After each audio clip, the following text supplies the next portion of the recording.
Everyone, welcome to my YouTube channel M with sky. तो दोस्तों, railway NTPC exam 2024 के लिए हम बेस्ट स्ट्रेटेजी क्या रहनी चाहिए एग्ज़ाम की वो देखेंगे। ठीक है, आज फॉर्म अप्लाई करने की लास्ट डेट है, तो जिसने फॉर्म अप्लाई नहीं किया होगा आज फॉर्म अप्लाई कर दो। तो यहाँ पर हम देखेंगे जीके, मैथ और रीजनिंग के बारे में हम स्ट्रैटेजी क्या रहनी चाहिए उसके ऊपर ध्यान देंगे। उसके बाद आरआरबी एनटीपीसी एग्ज़ाम के लिए इन महत्वपूर्ण किताबों से पढ़े, तो कुछ किताबें बताऊंगा, उसको आपको फॉलो करना है। जो लिमिटेड सोर्स रहेगा और श्योर सिलेक्शन उसमें आप मान सकते हो कि आपका हो जाएगा। ठीक है, तो अभी देखते हैं यहाँ पर स्ट्रैटेजी। सबसे पहले यहाँ पर एक बात ध्यान दीजिए आप ठीक है, तो CBT 1 के लिए हमारा सिलेबस क्या होने वाला है, कितने क्वेश्चंस आने वाले हैं पर्टिकुलर टॉपिक से, वो देखते हैं। तो एग्ज़ाम ड्यूरेशन आपका सभी को पता है 90 मिनट रहेगा, मतलब 1.5 घंटा। और नंबर ऑफ़ क्वेश्चंस है ना, तो यहाँ पर जीके के जो है 40 क्वेश्चन रहने वाले हैं, 40 मार्क्स के लिए। रीजनिंग के 30, उसके बाद मैथ के 30 और रीजनिंग के 30, मतलब टोटल नंबर ऑफ़ क्वेश्चंस कितना रहेंगे 100 CBT 1 में। ठीक है, तो यहाँ से आगे क्या होगा, रिज़ल्ट लगेगा और CBT 2 के लिए लोग क्वालिफाइड करेंगे कितना, 15 टाइम्स लोग क्वालिफाइड किया जाएगा। तो यहाँ पर कैंडिडेट क्वालिफाइड किए जाएंगे कितना, 15 टाइम्स। तो यहाँ पर देखिए जीके CBT 2 में 50 मार्क्स का मतलब बढ़ जाएगा, मैथ 35 मार्क का, रीजनिंग में 35 मार्क के टोटल क्वेश्चन रहेंगे 120, और वो 90 मिनट के लिए रहेंगे। अब यहाँ पर देखने वाली बात ये है कि CBT 1 और CBT 2 में सबसे ज़्यादा वेटेज किसका है, तो सबसे ज़्यादा वेटेज है हमारा जीके का। तो आपको जीके की तरफ बहुत अच्छे तरीके से ध्यान करना है, देना है और उसको अच्छे तरीके से पढ़ना है। तो सबसे पहले हम देखेंगे जीके के लिए स्ट्रैटेजी हमारी किस हिसाब से रहनी चाहिए। तो सबसे पहले यहाँ पर देखिए जीके का सिलेबस क्या है ना, एग्ज़ाम में एक्चुअली किस किस टॉपिक से क्वेश्चन पूछे जाते हैं। तो यहाँ पर हिस्ट्री से क्वेश्चन पूछे जाएंगे आपको। ठीक है, हिस्ट्री 3 पार्ट में डिवाइड है ना, प्राचीन, मध्ययुगीन और मॉडर्न हिस्ट्री। ठीक है, जिसमें मॉडर्न हिस्ट्री में सबसे ज़्यादा क्वेश्चन इसके ऊपर पूछे जाते हैं। उसके बाद ज्योग्राफी, ठीक है, इंडियन ज्योग्राफी मोस्ट इंपॉर्टेंट है। पॉलिटी, ठीक है, सबसे छोटा शॉर्ट टॉपिक है ये, लेकिन इसमें से बहुत क्वेश्चन एग्जाम में आते हैं। इको से भी 1-2 क्वेश्चन आते हैं, इकोनॉमिक्स से। साइंस 3 पार्ट में डिवाइड है, ठीक है, फिजिक्स, केमिस्ट्री, मैथ। उसके बाद स्टैटिक पोर्शन से भी क्वेश्चन एग्जाम में आते हैं। और ये 3 टॉपिक आपको ध्यान में रखना है। ठीक है, पर्यावरण, इन्वायरमेंट, उसके बाद कंप्यूटर और साइंस एंड टेक्नोलॉजी। ठीक है, और करंट अफेयर से एग्ज़ाम में आपको जीके के क्वेश्चंस देखने को मिलेंगे। तो अभी ये हो गया इसका जीके का मेन टॉपिक, जहाँ से एग्ज़ाम में क्वेश्चन पूछे जाते हैं। तो अभी हम किस हिसाब से हमको पढ़ना चाहिए जीके के बारे में, उसके ऊपर थोड़ा सा डिस्क्रिप्टिव में हम ध्यान देंगे। ठीक है, तो यहाँ पर देखिए जीके पढ़ने का सबसे बेस्ट तरीका जो है, सबसे पहले आपका डिस्क्रिप्टिव नॉलेज जो है ना बेटर होना चाहिए। तो डिस्क्रिप्टिव नॉलेज बेटर करने के लिए सबसे पहले आपको गो थ्रू होना है लूसेंट बुक से। ठीक है, लूसेंट से आपको डिस्क्रिप्टिव कवर करना है, जो यहाँ पे मैंने थंबनेल में यहाँ पे लगाई है। ये लूसेंट आपको खरीद लेना है, अगर आपके पास नहीं होंगी तो खरीद लो, नई वाली लूसेंट 2024 का एडिशन आया है। ठीक है, मैंने आज ही मंगाया। उसके बाद यहाँ पर देखिए ये हो जाने के बाद डिस्क्रिप्टिव जैसा आप पढ़ते हो, तो साथ ही आपको जिस पर्टिकुलर टॉपिक का आप डिस्क्रिप्टिव पढ़ रहे हो उसका आपको ऑब्जेक्टिव क्वेश्चंस लगाना है। तो उसके लिए या तो आप पिनाकल की किताब खरीद सकते हो या फिर YCT की किताब ऑब्जेक्टिव वाली रेलवे की प्रीवियस ईयर की खरीद सकते हो। अब एग्जाम्पल के तौर पर देखिए, जैसा आप मान लो हिस्ट्री पढ़ रहे हो, हिस्ट्री में पर्टिकुलर अपने गवर्नर का चैप्टर पढ़ रहे हो। ठीक है, तो गवर्नर के जितने भी एग्ज़ाम में आप चैप्टर पढ़ रहे हो लूसेंट में, उसके बारे में अच्छी खासी जानकारी दी गई है। तो सबसे पहले आपको डिस्क्रिप्टिव पढ़ना है लूसेंट से। ठीक है, गवर्नर का कोई भी एक टॉपिक पढ़ रहे हो तो गवर्नर, ठीक है, गवर्नर मीन्स कौन से, जो लॉर्ड है ना, लॉर्ड कैनिंग है, लॉर्ड रिपन है, जैसा ये एक टॉपिक पढ़ रहे हैं हम, तो उसका डिस्क्रिप्टिव पढ़ने के बाद तुरंत ही आपको क्या करना है, उसके ऑब्जेक्टिव क्वेश्चंस लगाने हैं। तो ऑब्जेक्टिव क्वेश्चन के लिए सबसे बेस्ट बुक यहाँ पर जो मैंने यहाँ पे लगाया, ठीक है, तो ये पिनाकल की किताब है, 7100 plus TCS MCQ chapter wise यहाँ पर कवर किया गया है। तो जिस जिस चैप्टर को आप लूसेंट से पढ़ोगे वो चैप्टर के यहाँ पर आपको क्वेश्चन देखने को मिलेंगे। तो जैसा आप डिस्क्रिप्टिव कवर करोगे वैसा ही आपको क्या करना है, यहाँ पे ऑब्जेक्टिव कवर कर लेना है। तो ऑब्जेक्टिव कहाँ से कवर करोगे आप, ऑब्जेक्टिव कवर करोगे आप पिनाकल की किताब से, जो 2nd एडिशन है। ठीक है, तो सेम आपको क्या करना है, ये हिस्ट्री के लिए करना है ना। हिस्ट्री के लिए, ज्योग्राफी के लिए, मतलब ऑल ओवर टॉपिक के लिए आपको ऐसा ही करना है। सबसे पहले डिस्क्रिप्टिव नॉलेज कवर कीजिए और उसके बाद आपको ऑब्जेक्टिव करना है। तो ये 2 किताबें हैं, ठीक है। लिमिटेड सोर्स रखना है आपको, ज़्यादा इधर उधर की किताबें खरीदने की ज़रूरत नहीं है, ठीक है। जितना लिमिटेड सोर्स रहेगा उतना आपका अच्छा पढ़ाई होगी, ठीक है। तो ये हो गया जीके के लिए, पढ़ाई के लिए, ठीक है। अभी यहाँ पर देखिए, साथ ही साथ आपको क्या करना है, मॉक मारना है, ठीक है। साथ ही साथ जैसा उसके लिए आपको क्या करना पड़ेगा, टेक्स्ट बुक का रिचार्ज खरीदना है। रिचार्ज पास प्रो का होना चाहिए आपका। टेक्स्ट बुक का रिचार्ज खरीदने के बाद आपको क्या करना पड़ेगा, वहाँ पर आपको एनटीपीसी का कॉलम मिलेगा जिसमें टोटल 132 प्लस शिफ्टें थी लास्ट ईयर की, 2019 की। तो वो शिफ्ट आपको ओपन करना है, पर्टिकुलर एक कोई भी पेपर ओपन कर लेना, और वहाँ पर आपको जो है पूरा पेपर जब 100 मार्क्स का ओपन हो जाएगा तो आपको रीजनिंग और मैथ के क्वेश्चन स्किप करना है और ओनली सेक्शनल उसमें मारना है आपको जीके का, ठीक है। जीके का सेक्शनल मारने के बाद आप जैसा मान लो हमारे पास है ना 40 मार्क का जीके आ रहा है एग्ज़ाम में, CBT 1 में, तो आपके वहाँ पर मान लो 30 जो है ना 30 क्वेश्चन आपके वहाँ पर उस मॉक में पर्टिकुलर में राइट हो रहे हैं 30 क्वेश्चंस। तो आपको जो 30 मार्क्स मिल रहे, तो जो 40 क्वेश्चन में से 30 मिल रहे तो 10 आपको नहीं मिल रहे हैं। तो 10 क्यों नहीं मिल रहे हैं, वो आपको टॉपिक नहीं आ रहा है, मतलब है ना, वो आपकी कमियां हैं। और जो भी क्वेश्चन रॉन्ग हो रहे होंगे, ऐसे टॉपिक को आपको एक कॉपी बनानी है, ठीक है। एग्ज़ाम आने तक टिल द एग्ज़ाम आपको एक कॉपी बनानी है और कॉपी में आपको क्वेश्चन नोट डाउन करना है और डेली उस बुक को आपको रिवाइज करना है, ठीक है। यहाँ से आपको डिस्क्रिप्टिव पढ़ के ऑब्जेक्टिव मारना है, उसके बाद तुरंत ही आपको उसकी एक ओवरऑल मॉक भी मारनी है, ठीक है। मॉक मारने के बाद जो क्वेश्चन आपके अटेम्प्ट नहीं हुए या जो रॉन्ग हुए हैं उसको आपको नोट डाउन करना है और उस कॉपी को आपको डेली रिवाइज करना है, ओके। अब लूसेंट में जो है, जो स्टैटिक का पोर्शन है, ये वाला पूरा का पूरा लूसेंट में कवर नहीं होगा। तो उसके लिए आपको जो है ये वाली किताब जो मैंने यहाँ पर बताया हूँ, ये किताब को आपको ख़रीदना है और वहाँ पे जो स्टैटिक का पोर्शन रहेगा उसके डेली आपको एक एक टॉपिक कवर करना है। मान लो क्वेश्चन ज़्यादा है तो एक टॉपिक को 2 दिन लगाओ, लेकिन ये स्टैटिक का पोर्शन इस किताब से आपको ऑब्जेक्टिव में कवर करना है, ओके। तो ये स्टैटिक ऑब्जेक्टिव हो गया। अभी साथ ही साथ आपको देखिए इन्वायरमेंट के क्वेश्चंस में जैसा क्योटो प्रोटोकॉल था, ग्लोबल वार्मिंग थी, है ना, पोल्यूशन था, इसके ऊपर के क्वेश्चन ज़्यादा एग्जाम में पूछे जाते हैं स्टैटिक में। तो ये इन्वायरमेंट को टॉपिक पर्टिकुलर यहाँ पर दिया गया है, उसके क्वेश्चंस दिए गए, तो क्वेश्चंस भी आपको कवर करना है ना। कंप्यूटर के 1 से 2 क्वेश्चन आएंगे, इनपुट डिवाइस आउटपुट डिवाइस, ठीक है। सॉफ्टवेयर के बारे में क्वेश्चन पूछेगा, लैंग्वेज के बारे में क्वेश्चन पूछेगा, तो आपको ये कवर करना है, ठीक है।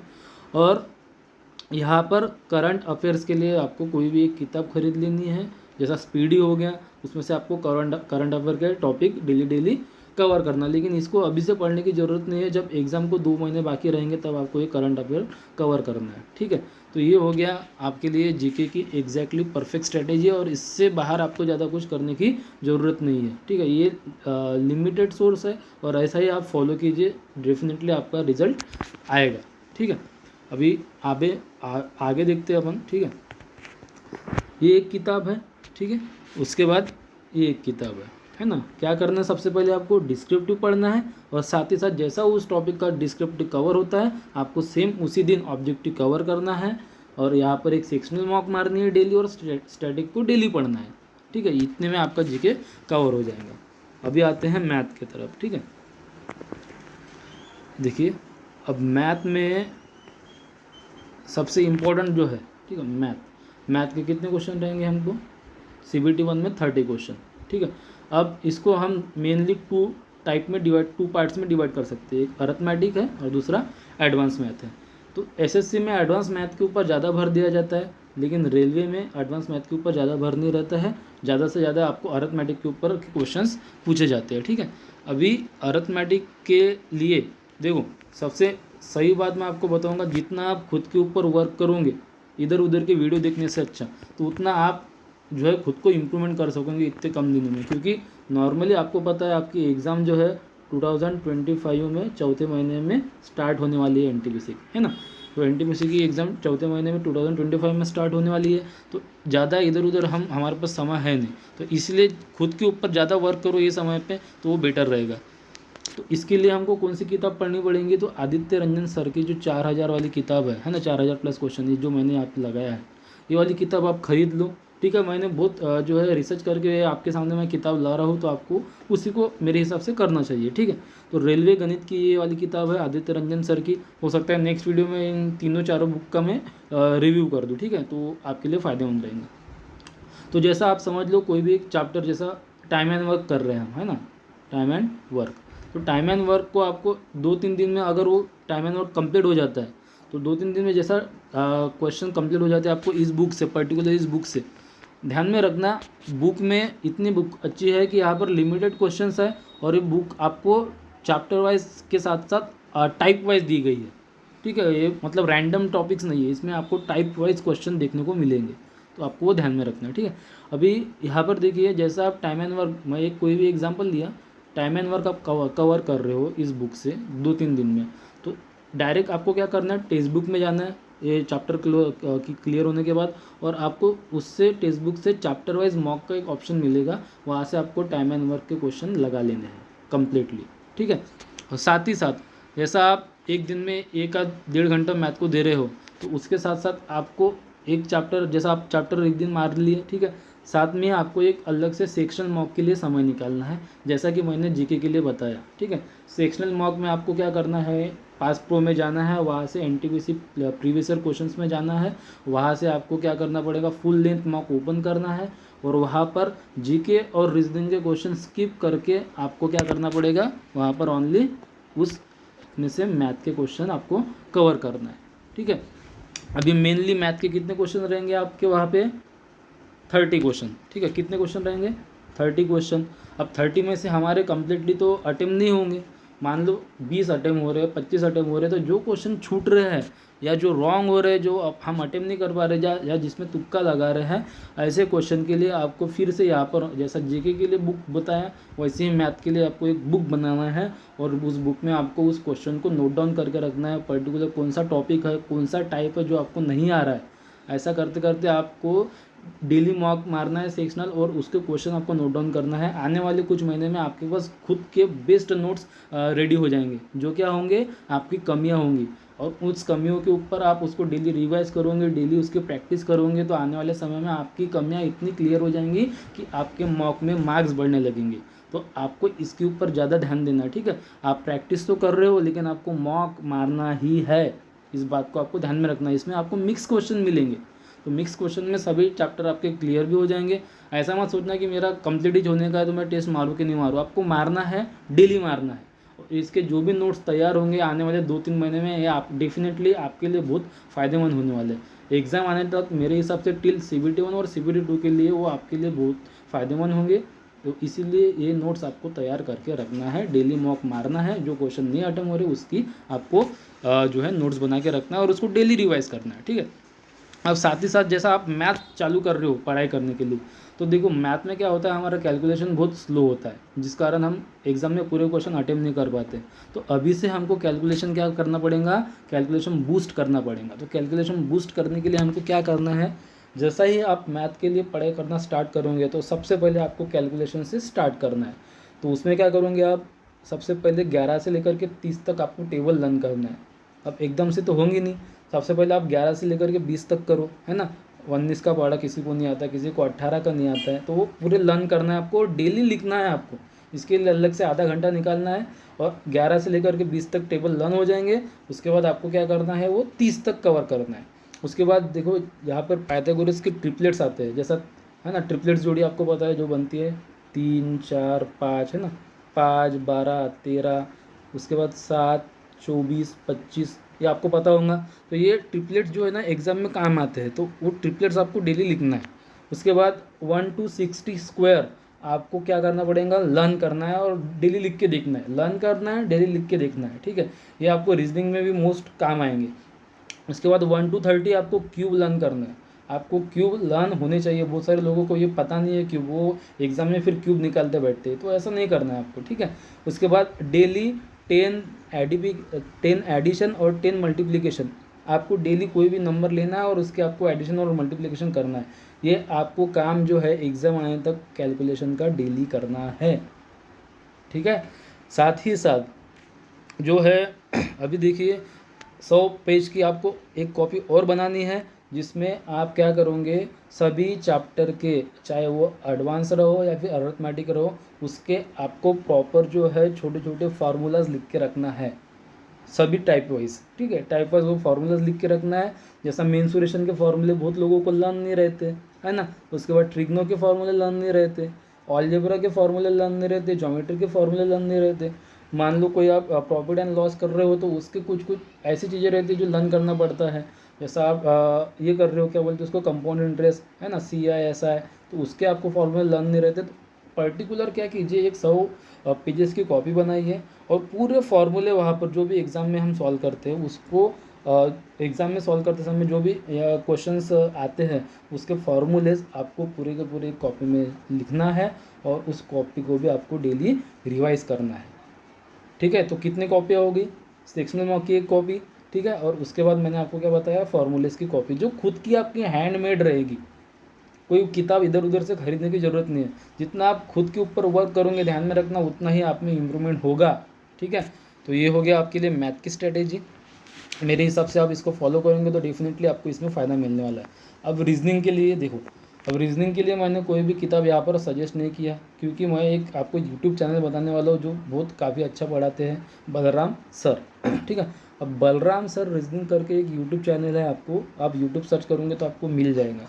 ठीक है, अब यहाँ पर आपको देखेंगे तो इन्होंने, सर ने बहुत अच्छे तरीके से कंपाइलेशन किया है कंप्लीटली, जितने भी शिफ्ट है ना 130+ NTPC की CBT 1 की शिफ्ट है ना, और CBT 2 जितने शिफ्ट में हुआ था उनके सभी का इन्होंने कंपाइलेशन करा के आपको एक बड़ा लेंथ वाला जो है ना वीडियो अपने चैनल पे अपलोड किया है। तो वहाँ से आपको डेली एक शिफ्ट का वीडियो क्लियर करना है, उस वीडियो को आपको कंटिन्यू देखना है और वो एक शिफ्ट आपको डेली कंप्लीट करना है एग्ज़ाम आने के पहले। ठीक है, अभी ये हो गया, मैं डिस्क्रिप्शन में इसकी लिंक डाल दूंगा, वहाँ से जाके आप अब उसको वहाँ से आप वीडियो देखना चालू कीजिए।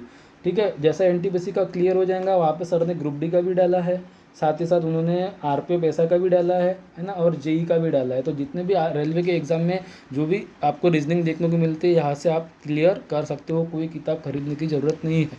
ठीक है, अब बहुत सारे स्टूडेंट का इशू होता है कि उनको चैप्टर वाइज जो है ना क्वेश्चंस नहीं आते। ठीक है, अब यहाँ पर मैंने चैप्टर वाइज मॉक लिख दिया, सॉरी, आप मॉक भी मार सकते हो, लेकिन चैप्टर वाइज आपको क्लियर भी करने पड़ेंगे कुछ कुछ टॉपिक्स। जैसा कि पूर्वधारणाएं, रेलवे में काफ़ी क्वेश्चंस आते हैं, कथन निष्कर्ष, है ना, सिलोजिज्म के ऊपर क्वेश्चंस आते हैं, जो जिसमें जो है ना स्टूडेंट फंसता है। तो उस पर्टिकुलर टॉपिक के आपको सर के वीडियोज़ भी मिल जाएंगे और उस वीडियोज़ को आपको क्या करना है, वो कवर करना है।